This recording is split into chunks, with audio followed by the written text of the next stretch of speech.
અસલમાં જે ક્રમ મારું ચાલતું હતું એ ક્રમના માટે અનુસંધાન જોઈએ પાછળના શ્લોકોનું. એ સમય અને બધો પ્રયાસ કરવો મને થોડુંક અઘરું લાગ્યું, એટલે સમય સાચ્યો હોય છે. એમાં સમય વધારે જોઈએ, થોડુંક અનુસંધાન હોય, કેમ કે 2 વર્ષ 3 વર્ષથી એ ક્રમ ચાલે છે. અને હવે સંચિત तीसरो श्लोक क्रम में आतो तो यहाँ पर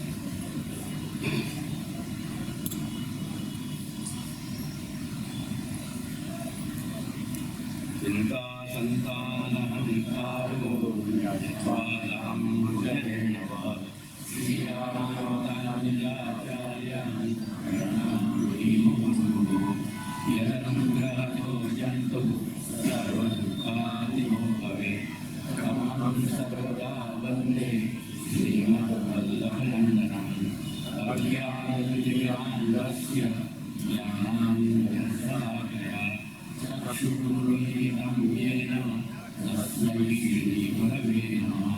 नमामि हृदये शेषे लीलाश्रीरान्तिशायिनं लक्ष्मीसहस्रलीलाभिः सेव्यमानं कलानिधिम् चतुर्विश्य चतुर्विश्यस्तः सर्वे विराजते योऽसौ पञ्चकाहृदये मम. यस्य दर्शनमात्रेण भवेद्नेत्रोत्सवो नृणां सदानन्दस्वरूपं तं वन्दे श्याममनोहरम्. अविद्या यस्य स्मरणमात्रेण दर्शनं दर्शनं भवेत्. मधु संदर्शकं भक्त्या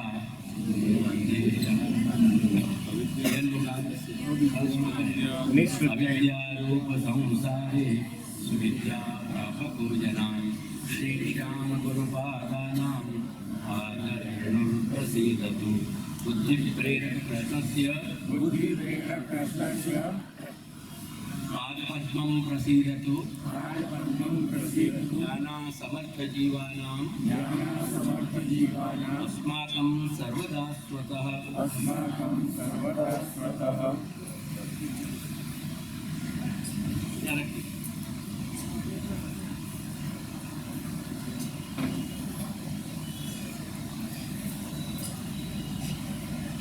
આજનો જે વિષય છે શ્રી મહાપ્રભુ શ્રીમદ ભાગવતના 2ય સ્કંદના 6ઠા શ્લોક ઉપર આ વિવેચન આપી રહ્યા છે श्री सुबोधिनी. यहाँ में भगवत स्मरण पे सारा भार है और श्री महाप्रभु ने ये समझाया हुआ पंक्तिया में कि भगवत स्मरण से प्रबल कोई वस्तु नहीं है. जो बात नवरत्न में श्री महाप्रभु आज्ञा कर रहे हैं और जाकर श्री प्रभु चरण श्री गोसाई बाबा ये कह रहे हैं कि यहाँ जो समाधान दे रहे हैं, सब जितनी भी अपनी समस्याएं हैं, जितनी भी अपने चिंताएं हैं, अपनी जितना उद्वेग अपन को हो रहा है सेवा या शरणागति के विषय में, आवाज मेरी सब जगह पहुंच रही है. उन सारी समस्याओं को समाधान जो है, तस्मात् सर्वात्मा नित्यं श्री कृष्ण शरणं मम वदद्भिरेव सततं एवमेमति. ये जो श्री महाप्रभु का श्लोक है, या के लिए श्री प्रभु चरण श्री गोसाई बाबा ये आज्ञा कर रहे हैं कि यहाँ साधन फले एक ही कृत्य. साधन भी अष्टाक्षर है और फल भी अष्टाक्षर है. आज अपन बहुत सारे कारणों से ये सब भूल चुके हैं, क्योंकि देश काल तो अपना प्रभाव डाल ही रहे हैं. बाकी अलावा अपन स्वयं अनेक कारणों से अपना अहंकार इतना भूल गया है कि अपन को भगवान नाम को महत्व जो है, अष्टाक्षर को जो महत्व है, अब अपन विस्मृत कर चुके हैं. ये बहुत सारी बातें आपकी समझ में नहीं आ रही. या में एक और महत्व की बात ये भाई कि अपने जीवन में जो सदाचार है, तो जो धर्म है, तो आत्मधर्म और हमारा सदाचार, ये दोनों ही चले गए। अब प्राय सभी लोग धनाढ्य स्थिति में हैं। उनके स्तर में फर्क है, उनके लेवल में फर्क है, बाकी प्राय सब लोग धनाढ्य हैं। यानी न तो आत्मलाभ, अपन आत्मा के उत्कर्ष से प्रारंभ करें, आत्मोन्नति, आत्मोत्कर्ष और आत्मलाभ, तो न तो आत्मलाभ की उनको आवश्यकता है और न सदाचार की उनको आवश्यकता है। दोनों ही आवश्यकताएं खत्म हो गई। ये सबसे बड़ा कारण बन रहे हैं कि जो सच्चे धर्म है वो दिन प्रतिदिन तिरोहित हो रहे हैं। सिर्फ 2 मिनट की भूमिका कहूँगा तो उनको 5 मिनट। और धर्म स्वयं अपने आप में एक बहुत बड़ा बिजनेस, बहुत बड़ा धंधा बन गया। जहां हमारी दिनचर्या भी धर्म के नियम से चलती थी, सदाचार के नियम से चलती थी, आज वहां तथा कथित ये कहवा तो जे तमें को ना कहवा तो धर्म, वो तथा कथित धर्म जो है, क्योंकि सच्चे धर्म नहीं है, वो धर्म एक इंडस्ट्री बन गई और वहाँ में वो ब्लू चिप इंडस्ट्री है। जाके शेयर की कीमत कभी घटे दिन, ये स्थिति में आज अपन ने धर्म को अपन लिया है, या हमें अपन सब जवाबदार है। क्योंकि आज हमको कर्तव्य या आपका स्वयं को आत्म परिचय जैसी कोई बात हमारे पास नहीं है। अच्छा, सर्वप्रथम आधारभूत एक बात समझनी चाहिए। अपन 3 शब्द प्राय बोलते हुए, आदि भौतिक, आध्यात्मिक और आदि दैविक। ये असल में बात अपन को समझ में नहीं आवे, क्योंकि बहुत सीधे सीधे समझना चाहिए। भौतिक तो सीधी बात समझ में आ रही है कि पंच महाभूत को जो सारो अनंत कोटि ब्रह्मांड ये, और जितना अपन को अपने इंद्रिय से ज्ञान हो रहे हो, बोध हो रहे हो, जो प्रत्यक्ष अपन सब अनुभव कर रहे हैं अपने इंद्रियों से, बाहर के इंद्रियों से और अंतःकरण से, ये सब भौतिक जगत है।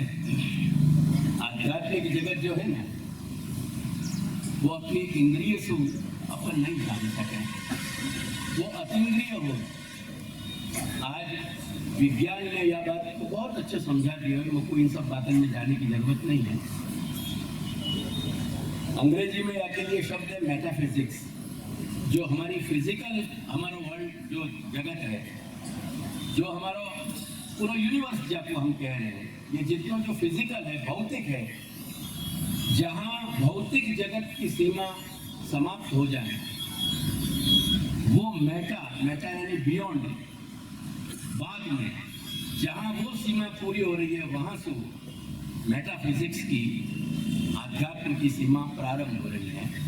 तो आध्यात्म जो है मूलतया अतीन्द्रिय है, तो आपको हम इंद्रिय से नहीं जान सकें। यही सबसे बड़ी तकलीफ है कि अपन सदाचार, धर्म, जो अपने यहाँ के संस्कार हते और संस्कृति हती, वो सब अपन भुला बैठे, क्योंकि अपने लिए जो सत्य है या बखत वो प्रत्यक्ष सत्य रह गए और कुछ भी सत्य नहीं रहे। एक और स्टेप जैसे और आगे चले अपन, जो अतीन्द्रिय जगत है अध्यात्म को, वो अतीन्द्रिय जगत भी जाके टिक रहे हैं, जाके आधार पे वो इवॉल्व हो रहे हैं, जाके आधार पे वो अस्तित्व में आ रहे हैं।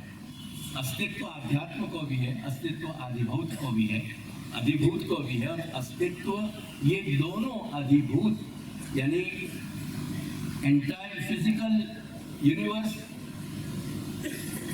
व भौतिक जगत को अपने अतीन्द्रिय स्वरूप में धारण करने वाला अक्षर ब्रह्म, जो आध्यात्म अपन जिसको कह रहे हैं, आध्यात्म शब्द सभी उपयोग कर रहे हैं आजकल। बड़े बड़े प्रवचन हो रहे हैं, बड़े बड़े यहाँ पे आयोजन हो रहे हैं, सारे काम हो रहे हैं, लेकिन वो अध्यात्म असल में एक सामान्य वाला अर्थ अपन नहीं समझ पा रहे हैं कि अध्यात्म को मतलब भी है कि हम कहीं अतीन्द्रिय पदार्थ की बात कर रहे हैं। जब गोपाल दास जी ने बहुत अच्छे समझाया हो, निर्गुण नो निर्दोष अटपटो रसना शिल्पेरे नहीं। अपन लोग कह नहीं सके, वो अनिर्वचनीय है, क्योंकि जब वो अपन अनुभव नहीं कर, अनुभूति है अपनी, पर वो अनुभूति ऐसी नहीं है कि जो अपन जाको छू के बता सकें, या जाको स्वाद लेके बता सकें, या जाको सुन के बता सकें, या जाको सुन के बता सकें। ऐसी कोई प्रक्रिया नहीं है। ये सभी चीज वाले हैं, लेकिन इन सबसे वो डिफाइन नहीं हो रहा, वो सबसे अलग है, इन सबसे भी वो परे है। वो आध्यात्म को भी आधार देने वालों जो है वो अधिदेव है, तो आपका नाम आधिदैविक है। और आधिदैविक जो दुनिया है, आधिदैविक जगत को जो साकार स्वरूप, जो आनंदात्मक परमानंदात्मक जो व्यक्तित्व है, जो अस्तित्व है, तो आपका नाम कृष्ण है। और हमारी दुनिया वह आधिदैविक से जुड़ी हुई है। हमारा जो भी क्षेत्र है, समझने समझाने को, श्रवण को, मनन को, चिंतन को, वो सारा क्षेत्र आधिदैविक है।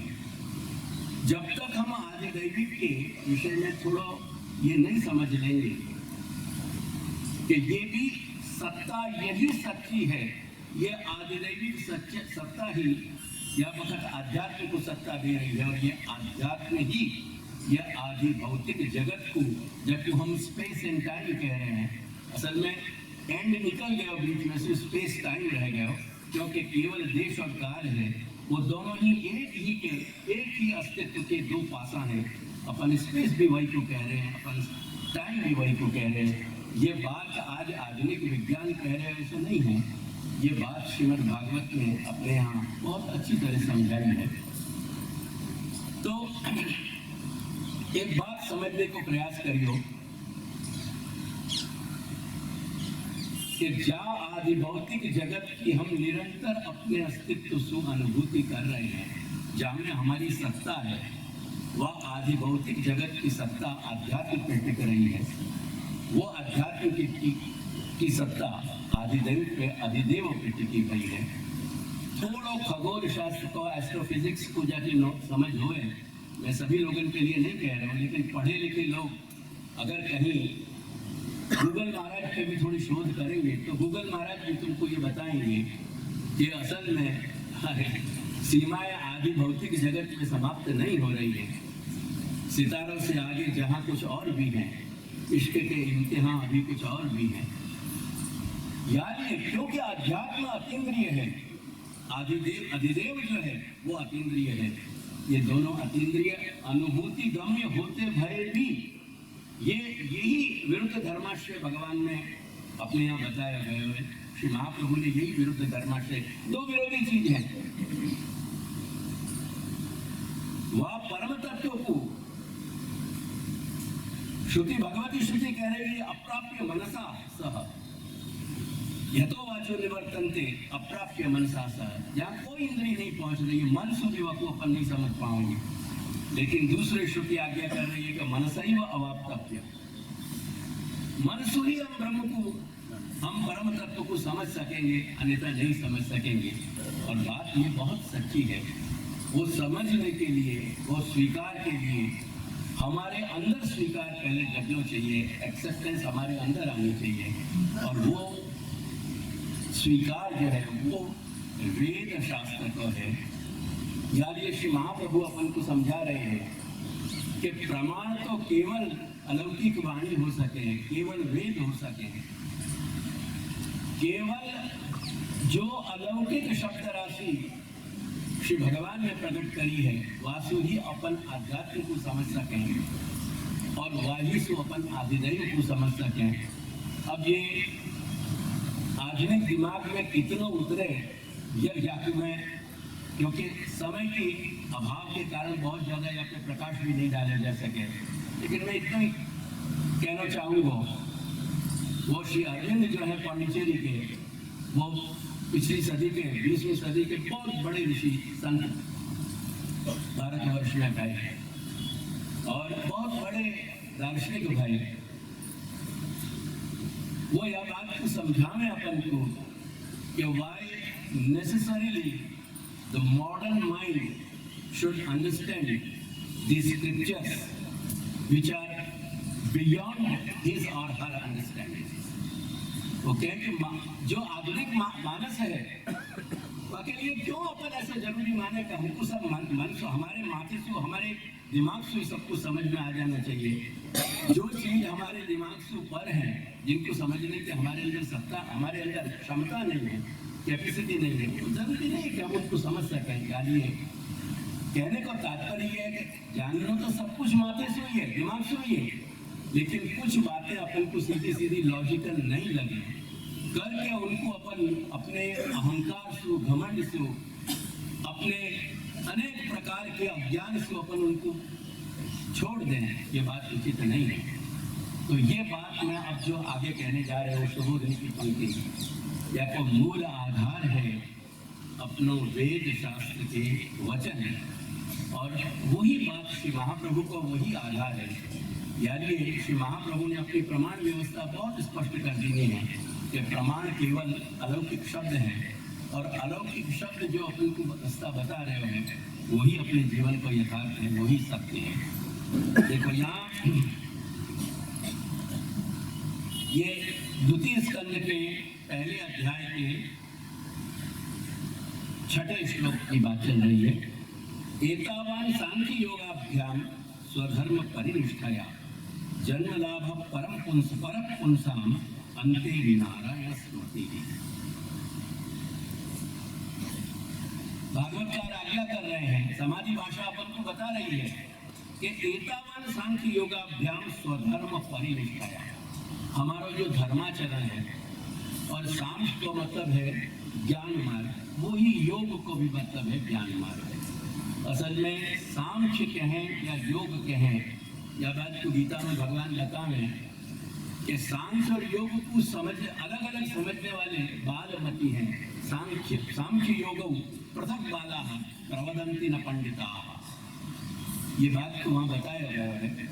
यानी ये सांख्य और योग एक ही ज्ञान मार्ग के पास है। और एक बात और भ्रमणा दूर कर लीजिए, क्योंकि आजकल के आधुनिक लोगों के संग उठने बैठने वाले और सन्यासी की भाषा समझने वाले, सुनने वाले लोगों को बहुत स्पष्ट कर लेना चाहिए ये कि ज्ञान वो नॉलेज नहीं है, ज्ञान एक स्वतः प्रकाश है, और ज्ञान एक अवस्था है। यानी ज्ञान स्वतः भगवत कृपा के कारण जैसे प्रकाश हो है, ऐसे प्रकाश की तरह अंतःकरण में अपने अंतःकरण को प्रकाशित करने वाली अवस्था का नाम ज्ञान है। पढ़ना, समझना, वहाँ पर चिंतन करना इत्यादि जितने भी विषय हैं वो बोध के विषय हैं, ज्ञान के विषय नहीं है। यानी gyan is not equal to knowledge. ज्ञान एक टोटली कॉग्निटिव परिस्थिति है, एक अंदर की अंतर अवस्था का नाम ज्ञान है। ये बात हमको स्पष्ट कर लेनी चाहिए। तो हमारा धर्माचरण या सांख्य को जो साधन है और योग को जो साधन है, वो तीनों की कहने के इन तीनों से अगर मनुष्य पराकाष्ठा को अगर फल कोई मिल पा रहे हो तो वह सच्चा फल क्या है, ये श्री महाप्रभु अपन को समझाना चाहें। श्री भागवत के शब्द में कि एतावान सांख्य योगाभ्याम, सांख्य योग और हमारे धर्माचरण की इतनी ही सीमा है कि जन्म लाभ परम पुंसाम अंते नारायण स्मृति ही। भगवतीय कोटि में, एक वैष्णव कोटि में मनुष्य को जन्म हुए और अंत में नारायण भगवान श्री कृष्ण की स्मृति आवे, स्मरण आवे, यही सारी चीज के परिणाम हैं। एक बात समझने को कुछ प्रयास करियो, तुमने अपना आत्म परिचय भुला दिया है, यानी ये भूल गए हो कि तुम बहुत सौभाग्यशाली हो कि भारतवर्ष की भूमि पे तुम जन्मे हो। वहाँ में भी तुमको मनुष्य जो है देह मिला है, वह मनुष्य देह में भी तुम सनातन संस्कृति को हिस्सा हो। सनातन संस्कृति में भी तुमको जब अपन पुष्टिमार्ग कह रहे हैं, श्री महाप्रभु की शरण में अपन आए हैं। श्री महाप्रभु की शरण में आने पर भी अपन को तात तणो प्रतिबिंब रसना, वो श्री दादाजी को अपन को चरण रज की अपन को प्राप्ति भई है। ये सौभाग्य अपन समझ नहीं पाए, और ये सौभाग्य नहीं समझने के कारण बहुत सारी ये दुर्घटनाएं हो रही हैं। तो यहाँ वैष्णवता को फल बताया जा रहा है कि ज्ञान की और धर्माचरण की यज्ञ यागादि जितने भी साधन धर्मशास्त्र में अपने यहाँ शास्त्रों में वेद शास्त्रों में बताए गए हैं, उन सभी में मेरी बात समझ में आ रही है ना ब्रजभाषा में? तो सभी वेद शास्त्रों की वाणी में ज्ञान की परा निष्ठा बताई गई। यही बात गीता में भी भगवान ने बताई। वो भक्ति वासु आगे है, यानी वो की बात अपन पीछे करेंगे। वो वैष्णवता में ही भक्ति को समावेश है। तो वैष्णव जन्म मनुष्य को मिले और वहां में भी वो भी पीछे रह जा रहे हैं। अंत में नारायण स्मृति ही भगवान कृष्ण को स्मरण हमको हो सके, ऐसी बड़ी कोई बात नहीं है। यही लिए मनुष्य को भगवत स्मरण को अभ्यास निरंतर रखना चाहिए, ताकि वो अभ्यास अपन को उन क्षण में काम आ सके। मनुष्य को कि जाबक है वो एक भौतिक जगत को कहीं छोड़ के एक दूसरे जगत को जो प्रयाण हो रहे हैं, वो क्षण निष्फल नहीं हो जाए, वो क्षण निरर्थक नहीं बन जाए, करके भगवत स्मरण करते रहना बहुत जरूरी है। मैं पुनः रिपीट करूंगा, आधुनिक माथो यह बात को कितना समझ पा रहे हो, यह बात की मैं चर्चा नहीं कर रही हूँ। श्री प्रभु कृपा करें, श्री दादाजी कृपा करें और अपन यह बात की महत्ता को समझ सकें कि भगवान नाम को क्या महत्व है। श्री महाप्रभु यहाँ पर बता रहे हैं कि पंच सिद्धांत स्वतंत्रतया विहिता। असल में कुल मिला के 5 जो सिद्धांत हैं शास्त्र में, देखो 5 सिद्धांत भी बहुत ज्यादा अपन संस्कृत में नहीं जाएंगे, क्योंकि फिर वह को अनुवाद करूं और वह में सब समझ जाए। सांख्य योग, पंचरात्र यानी वैष्णव धर्म 3, और वेद में कर्म मार्ग भी है, ज्ञान मार्ग भी है और भक्ति मार्ग भी है। वेद और वाके साथ ही वेद में सुही जैसे वैष्णव धर्म की उत्पत्ति है, ऐसे ही कल्प भेद। एक बात समझने को प्रयास करियो, कल्प का मतलब है समय की जो यूनिट्स हैं, अपने यहाँ जो समय को सीमांकन यानी समय को जो विभाजन किया गया डिवीजन, और एक कल जो है जैसे अपन यावकर अगर कहीं सुने हुए और कोई स्मरण में तुम्हारे हो तो याद करियो, कभी कोई संकल्प कियो हो तुमने या कभी कोई कहीं श्रवण में आयो हो